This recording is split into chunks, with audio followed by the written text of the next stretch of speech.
Well, I'm finally done mowing the lawn, so welcome to episode 12 of my South Olympic Branch updates. So I decided to get back to working on the track that goes into my locomotive shed, my turntable, and cart maintenance facilities um, over here in the corner. I went to put in this Y that I built a while back, and I found out that I noticed as soon as I started really seriously looking at putting this on that there's a brace for the layout right, of course, where where the tortoise would need to go. So I'm gonna pull that out, and I'm just gonna put a little piece of track in and just compromise and move it over like 4 inches or so. Some tracks will come over here to the engine shop, and right in here I think I'm either going to have a repair track, a repair in place track, or maybe a caboose storage track. And then this will probably be whatever this one isn't, the repair in place or the caboose track. And there'll be one more turnout over here, I think, that will then go off to the turntable. I had a basic manual turntable 90 footer, and I was thinking about this, and I'm like, I really want to get one that's a little bit bigger. I actually wanted to go for the 130 footer that's available out there, but it's just a little too big. This is the 110 footer, and this one is motorized and assembled. I got a Amazon gift card for my birthday, and it turned out that somebody's actually selling some of those Walther's turntables through Amazon for a decent discount. So I bought one with the gift card, and then thanked the person who gave me the gift card that covered a significant portion of the turntable.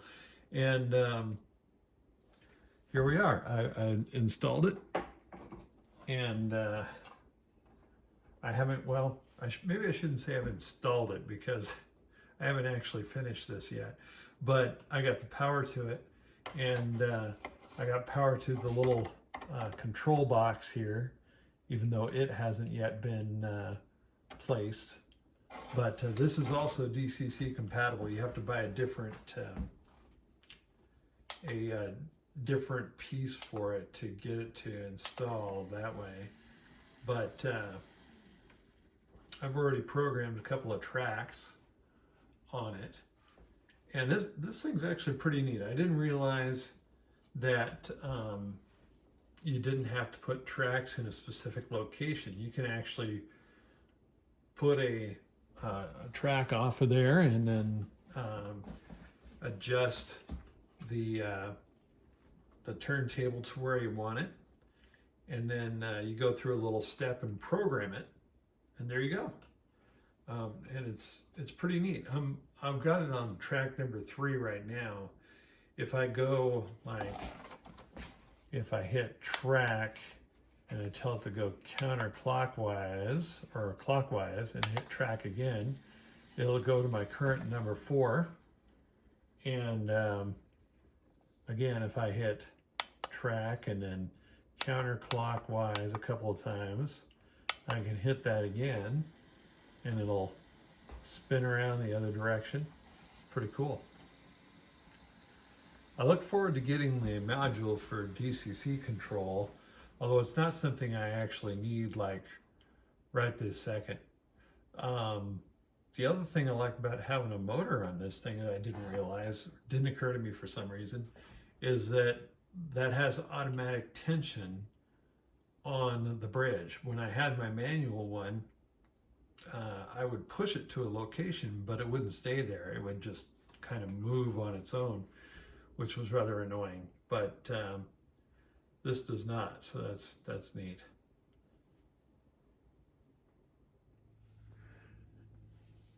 I had to get out my jigsaw, mark the hole bigger, and then cut the bigger hole for the turntable.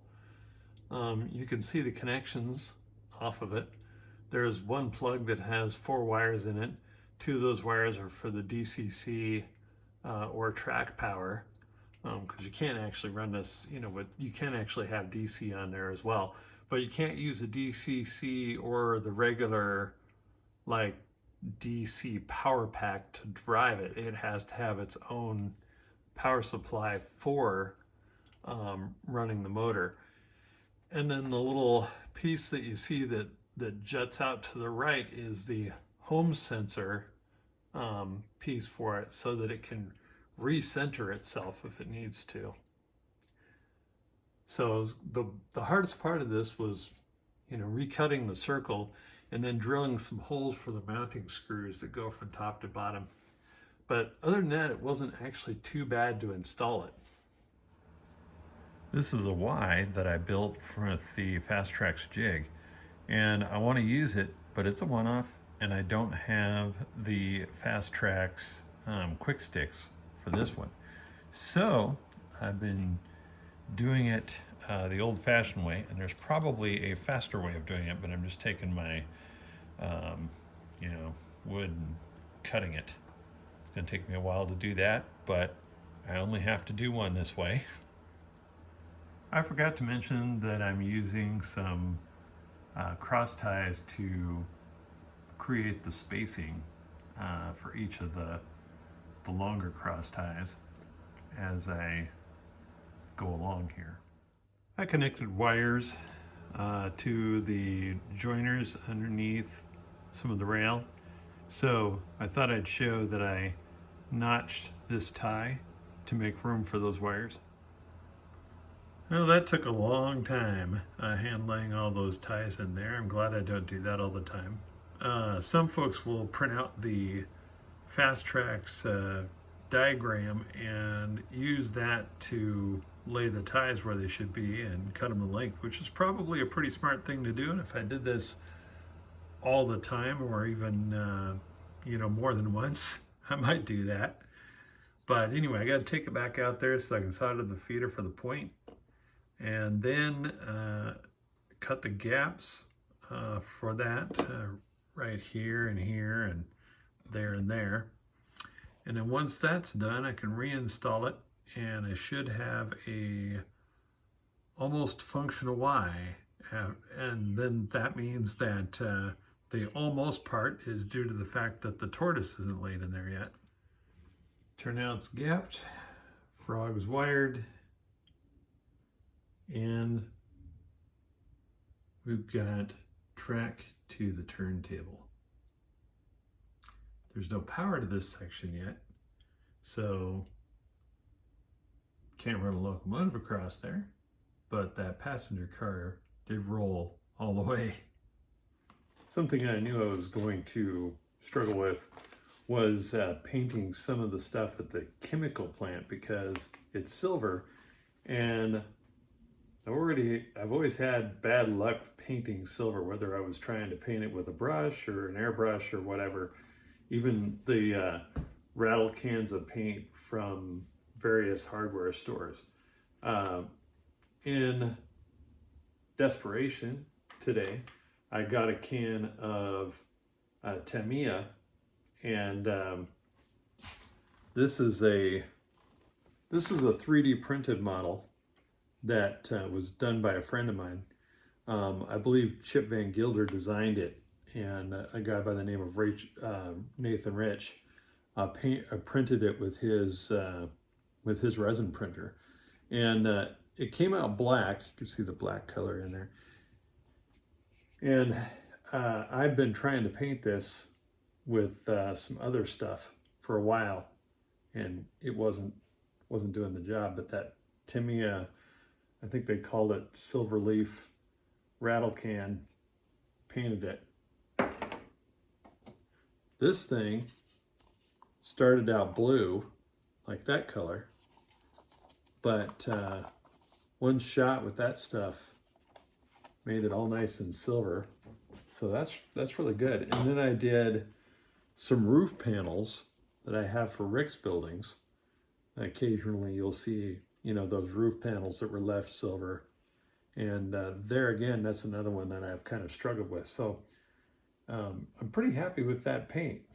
I'm sitting here thinking currently about ordering like a few more cans of other colors to try, just because that rivals what I've been able to do with some other colors with my airbrush.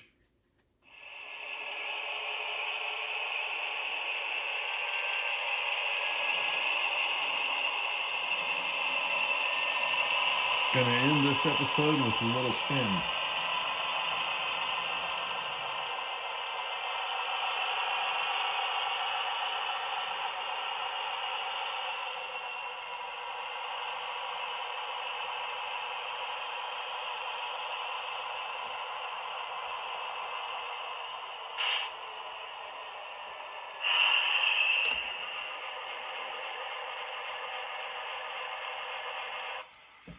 There's a dead zone on the turntable, that's why it shuts off.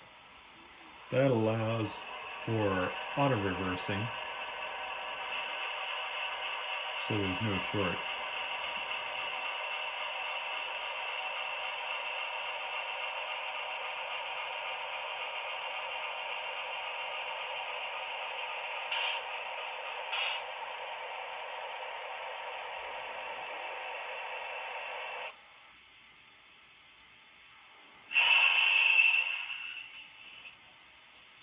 There's that dead zone again.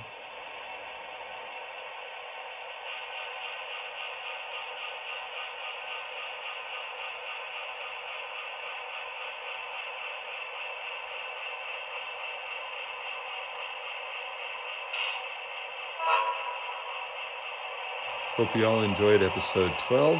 Have fun and take care out there. We'll see you again soon.